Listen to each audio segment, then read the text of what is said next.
How to take screenshot without buttons in iPhone 16 Pro Max. So let's start the video. First of all, open settings and then click on accessibility.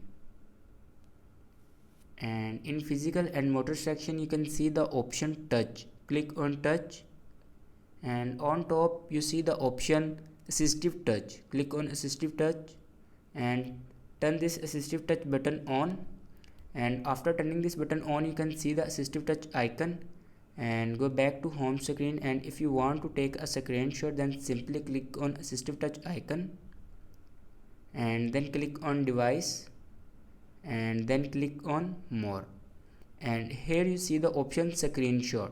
Click on screenshot, it will be captured your screen. So this is the way to take screenshot without buttons in iPhone 16 Pro Max.